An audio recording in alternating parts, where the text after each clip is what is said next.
welcome to today's workshop conversation. And really today I'm going to speak to you about sharpening the saw. And we know that in many respects the Bible speaks to us about this and about how we need to remain sharp, we need to have those in our lives who help us to remain sharp on an ongoing basis. When it comes to the workshop, when it comes to life in general, I'm reminded of the story of a guy who was cutting down a tree, and somebody walked past him and saw how he was struggling and how he really was taking so much longer than what he really needed to have taken on getting rid of this tree. And he suggested to the man, he said to him, "Don't you think you should sharpen your axe?" And that really was actually what needed to happen. And the man responded by saying, "I'm too busy. I don't have time to do that." And we all can see so clearly how silly a statement like that is, and how almost detrimental it is to life and to cutting down a tree. How important it is to make sure that the blade is sharp.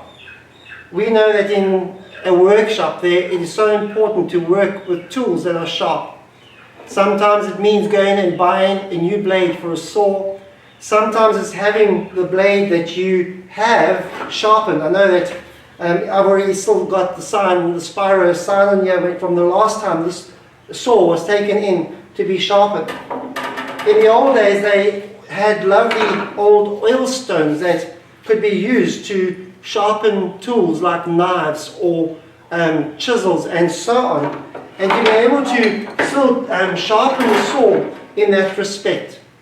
And so in life as well, just the realization that we need to remain sharp. And the Bible speaks about iron sharpening iron, and how important it is to have others in our lives who can help us remain sharp, help us remain on the cutting edge of what is going on in our walk with the Lord and in our relationship with others.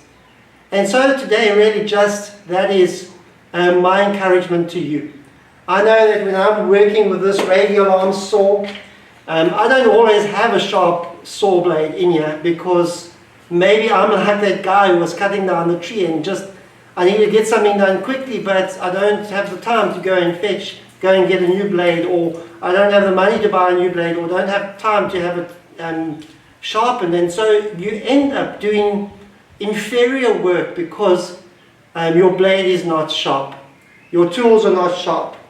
I know that, I also have the grinder behind me that I can use to sharpen certain tools.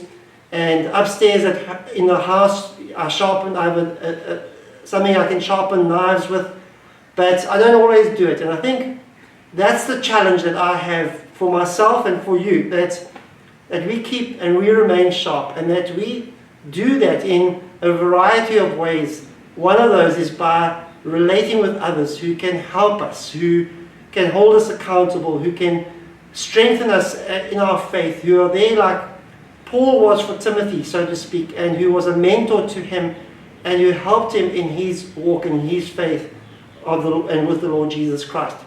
So today, that's my encouragement to you. Remain sharp, keep the tools sharp.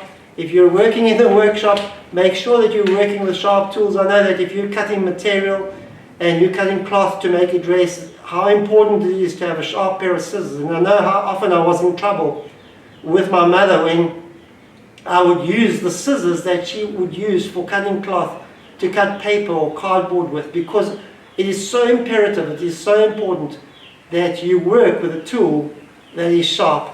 And so that's my encouragement again today. God bless, and thank you for joining us on this workshop conversation.